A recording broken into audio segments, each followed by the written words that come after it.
جی السلام علیکم معزز سامعین۔ ابتدا ہے اس رب کے نام سے جس کے ناموں کی کوئی انتہا نہیں۔ آج ہم بات کر رہے ہیں مشہور داستان فسانہ عجائب کی کردار نگاری کے حوالے سے۔ رجب علی بیگ سرور نے فسانہ عجائب میں کردار نگاری کے حوالے سے بڑی فنی مہارت اور چابک دستی کا ثبوت دیا اور ہر کردار کی شخصیت کو واضح طور پر بیان کرنے کی کوشش کی۔ وہ کرداروں کے ساتھ ساتھ کرداروں کے ماحول کو بھی واضح کرنے پر مکمل مہارت رکھتے ہیں، اور انہوں نے کرداروں کے منہ سے جو مکالمے اور الفاظ کہلوائے ہیں، وہ مکالمے اور الفاظ بھی لکھنوی زبان، محاورہ، روزمرہ اور مزاج کو ظاہر کرتے ہیں۔ اور اردو کی قدیم داستانوں میں ہمیں اگرچہ کردار نگاری کے حوالے سے کوئی خاص اہتمام تو نظر نہیں آتا، مگر فسانہ عجائب ایک ایسی داستان ہے جو دوسری داستانوں کے برعکس اپنا ایک خاص معیار رکھتی ہے، اور اسی معیار کے تحت اس داستان کے جو کردار ہیں وہ ہمیں دوسری داستانوں کے کرداروں سے مختلف نظر آتے ہیں۔ سرور نے اس داستان میں بڑی جانفشانی سے کرداروں کی تخلیق کی، اور خاص طور پر انہوں نے نسوانی کرداروں کے حوالے سے رجب علی بیگ سرور نے فسانہ عجائب میں کردار نگاری کے حوالے سے بڑی فنی مہارت اور چابک دستی کا ثبوت دیا، اور خصوصاً اس نے ملکہ مہر نگار کے کردار کی تشکیل میں اس مہارت سے کام لیا کہ یہ کردار جو ہے وہ دوسری داستانوں کے مقابلے میں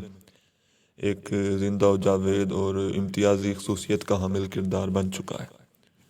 سب سے پہلے ہم اس فسانہ عجائب کے جو مردانہ کردار ہیں ان کے حوالے سے ذکر کریں گے۔ تو سب سے پہلے جو بات کرتے ہیں وہ ہے جان عالم کا کردار۔ جان عالم کے کردار میں دراصل سرور نے لکھنوی دور کے جو شہزادے تھے ان کی زندگی اور ان کا طرز بود و باش کا ذکر کیا ہے۔ ان کی حسن پرستی، ان کی خوش گفتاری، ان کے حسن و جمال اور چرب زبانی جو ہے وہ جان عالم کو لکھنؤ کا کوئی شوخ اور بانکا قسم کا نوجوان جو ہے وہ ثابت کرتی ہے۔ اس کی جو جرأت اور بہادری دلیری ہے وہ صرف نمائشی ہے، اور وہ عورتوں کی طرف بے تحاشا مائل ہے، اور یہ ساری باتیں جو ہیں دراصل اس کی بزدلی اور کم ہمتی کی دلیل ہیں، اور اس کی زندگی ایک کھوکھلی اور مصنوعی زندگی ہے جو کہ لکھنؤ کے نوابوں اور شہزادوں کی زندگی کی طرف ہمیں اشارہ دلاتی ہے۔ اور بعض ناقدین کا یہ بھی خیال ہے کہ اس کے کردار میں مردانہ پن، قوت اور طاقت نہیں ہے، بلکہ اس کے اندر خواتین کی سی اور عورتوں کی سی نزاکت اور نازک خیالی پائی جاتی ہے۔ لیکن جب ہم اسے مرکزی کردار کی حیثیت سے دیکھتے ہیں اور اس کے عمل کا جائزہ لیتے ہیں تو وہ بڑی مصیبتیں جھیلتا ہے اور مشکلات اور آفات کا بڑی ثابت قدمی سے مقابلہ کرتا ہے، اور یوں ہمیں نظر آتا ہے کہ اس کے اندر اگرچہ مستقل مزاجی ہمت اور حوصلہ بھی موجود ہے، اور وہ ایک دانش مند شخص بھی ہے جو کہ نہایت ہی چالاکی سے جادوگرنی کو یعنی ساحرہ کو اپنی محبت کا یقین بھی دلاتا ہے، اور بعض مقامات پر یہ شہزادہ جو ہے وہ بیوقوفی کا بھی مظاہرہ کرتا ہے، اور اسی وجہ سے جو ملکہ مہر نگار ہے وہ کہتی ہے شہزادے کا سا عقل کا دشمن دیکھا نہ سنا۔ تو جان عالم کا کردار جو ہے وہ اودھ کے ان شہزادوں کا کردار ہے جن کی ذات میں جد و جہد کا جو شوق اور جذبہ ہے وہ ختم ہو چکا ہے۔ عیاشی ان کی زندگی کا محور و مرکز ہے، اور اس کے اندر فعالیت اور قوت جو ہے وہ یکسر غائب ہو چکی ہے، اور بعض ناقدین کا خیال یہ بھی ہے کہ جان عالم جو ہے وہ لکھنؤ کے شہزادوں اور نوابوں کی طرح لگتا تو ہے، لیکن جان عالم جو ہے وہ لکھنؤ کے نمائشی معاشرے اور تعیش پسند معاشرے کا ایک نمائندہ کردار ہے، اور یہ ایک علامتی کردار اور ایک علامتی شہزادہ ہے، اور یہ جو بھی حرکات اور افعال سر انجام دیتا ہے وہ ہمیں یکسر غیر حقیقی نظر آتی ہیں۔ اس کے علاوہ جان عالم کا کردار دیکھ کر ہمیں سرور کی اس فنی مہارت اور عظمت کا بھی یقین ہوتا ہے کہ قدیم داستانوں میں اگر ہم دیکھیں تو کردار نگاری کے حوالے سے ہمیں کوئی واضح تصویر نظر نہیں آتی، مگر سرور نے کردار نگاری کی کوئی واضح روایت نہ ہونے کے باوجود ایک بے حد خوبصورت اور کامیاب کوشش کی، اور بلکہ اگر کہا جائے کہ کردار نگاری میں سرور کی کردار نگاری ایک سنگ میل کی حیثیت رکھتی ہے تو یہ بات بھی غلط نہیں ہوگی۔ ڈاکٹر نیر مسعود داستانوں کے کرداروں کے بارے میں ذکر کرتے ہوئے کہتے ہیں کہ اگر قدیم داستانوں کے ہیرو ایک صف میں کھڑے کیے جائیں تو ان میں جان عالم ایک ایسا ہیرو ہوگا جس پر دیکھنے والے کو پرچھائی کا دھوکا نہیں ہو سکتا۔ اس کے علاوہ اگر نسوانی کرداروں کا ذکر کیا جائے تو سب سے اہم جو کردار ہے، سب سے متحرک، تابناک، خوبصورت اور جاندار کردار وہ ملکہ مہر نگار کا کردار ہے، جس کی وجہ سے ہی فسانہ عجائب کو ناول اور داستان کے درمیانے سلسلے کی ایک کڑی قرار دیا گیا ہے۔ یہ جو کردار ہے یعنی ملکہ مہر نگار کا کردار اس حد تک بھرپور اور جاندار کردار ہے کہ یہ اول و آخر پوری داستان پہ چھایا ہوا نظر آتا ہے، اور سرور نے اس کردار کے ذریعے بھی لکھنوی تہذیب کے اندر پرورش پانے والی ایک عورت کی تصویر کشی کی ہے جو عزت اور عفت کی دیوی ہے، خاوند کی وفادار پرستار ہے، اور وہ ہمیشہ مردوں کی طرف سے کی گئی زیادتیوں، بے وفائیوں اور ان کی بے وقوفیوں پہ خاموشی سے پردہ ڈال کے ان کی برائیوں کو چھپانے کی کوشش کرتی ہے۔ اگرچہ وہ بھی بے حد خوبصورت ہے اور حسن و جمال کا پیکر ہے، خوش گفتار، فکرہ بازی اور مشرقی جو شرم و حیا ہے وہ بھی اس کے وجود کا ایک حصہ ہے۔ اس کے علاوہ وہ عشق کی راہ میں چلتی ہے اور عقل سے بھی کام لیتی ہے، جان عالم کو جب دل دے بیٹھتی ہے اور اس سے مشکلات میں گرفتار ہونے سے روکتی ہے، مگر جان عالم ملکہ مہر نگار کے مشوروں پہ عمل نہیں کرتا اور آخر کار جس کی وجہ سے اسے نقصان بھی اٹھانا پڑتا ہے۔ سید ضمیر جعفری ملکہ مہر نگار کے کردار پہ تبصرہ کرتے ہوئے کہتے ہیں الغرض ملکہ کا کردار ایک انسانی کردار ہے، یعنی ایک ایسا کردار ہے جو کہ ہمیں کوئی علامتی یا کھوکھلا کردار نظر نہیں آتا، بلکہ یہ ایک حقیقی اور انسانی کردار ہے۔ تو ملکہ مہر نگار کا کردار ایک ایسا کردار ہے جسے اگر ہم سائیڈ ہیروئن بھی کہیں تو بھی بے جانا ہوگا، اور رفیع الدین ہاشمی نے تو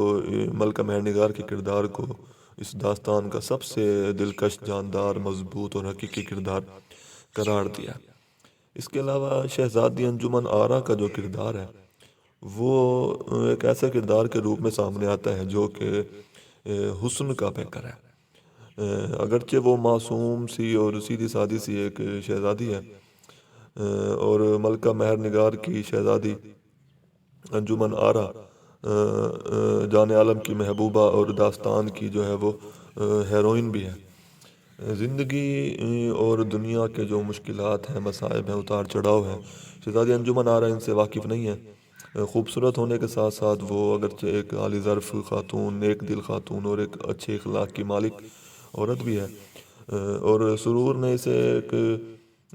حسن کی بے جان مورتی بنا کر پیش کرنے کی کوشش کی ہے، جس مورتی کے اندر ہمیں صرف مشرقی شرم و حیا ہی نظر آتی ہے۔ وہ جان عالم پر دل و جان سے فریفتہ ہے، فدا ہے، اسے حاصل کرنا چاہتی ہے، مگر جب اس کا ذکر زبان پہ آتا ہے تو وہ شرما جاتی ہے۔ اسی طرح جب اس سے نکاح کے حوالے سے پوچھا جاتا ہے تو وہ شرما جاتی ہے، جس سے ثابت ہوتا ہے کہ وہ ہندوستانی عورت کی ایک نمائندہ کردار ہے۔ اس کے علاوہ انجمن آرا جو ہے ہمیں ایک ایسا کردار نظر آتا ہے جو کہ صرف بندہ بنایا سیدھا سادہ سا ایک کردار ہے، جس میں ہمیں کوئی تبدیلی نظر نہیں آتی۔ وہ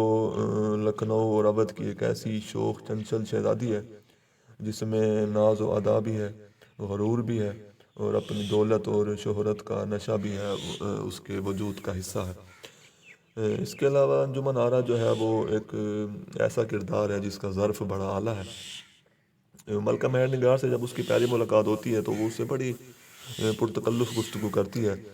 اور اگر وہ خود غرض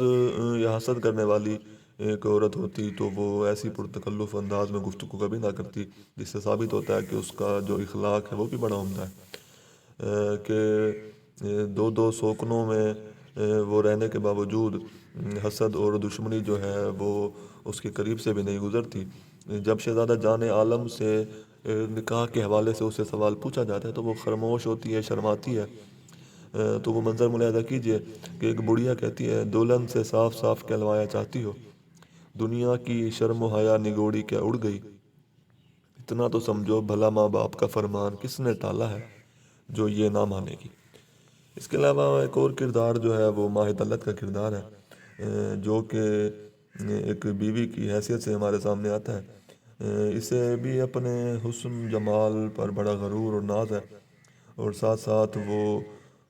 خود پسندی اور غرور اور تکبر کا بھی شکار ہے، جس کی وجہ سے اس کے اندر ضد اور ہٹ دھرمی کی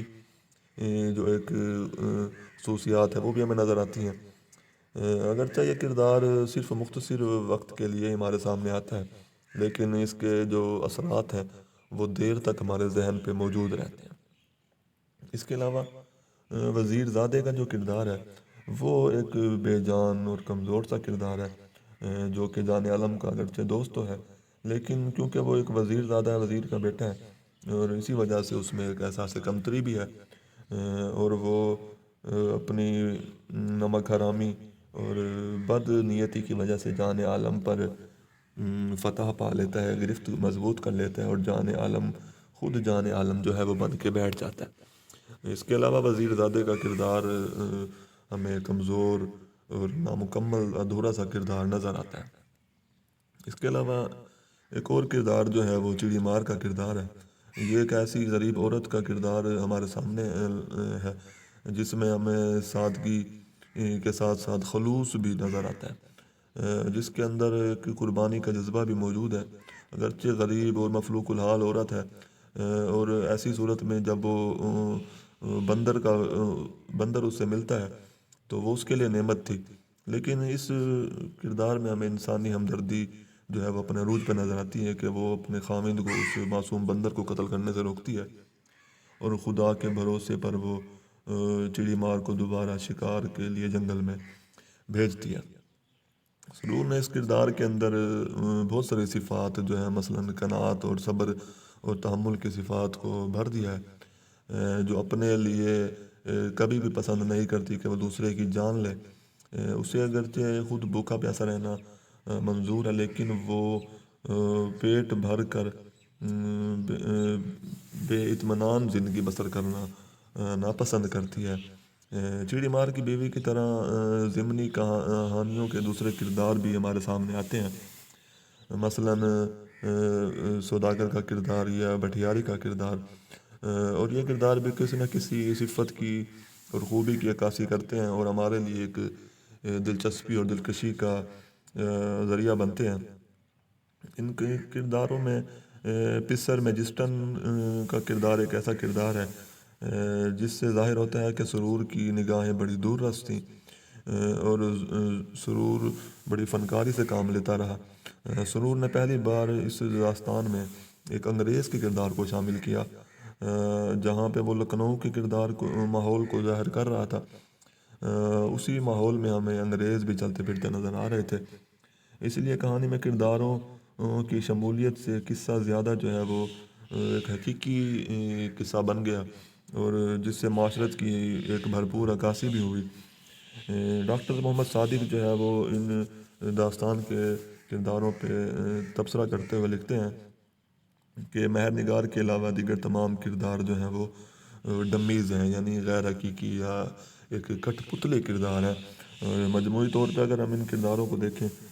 تو سرور نے مردانہ کرداروں کی نسبت زنانہ یا نسوانی کرداروں کی تشکیل میں بڑی مہارت اور چاپک دستی کا ثبوت دیا، اور ان کی شکل و صورت، ان کی سیرت کو سنوارنے میں بڑی محنت کی، مگر اس کے باوجود ہر کردار جو ہے وہ ایک انفرادی حیثیت کا حامل کردار نظر آتا ہے۔ شکریہ۔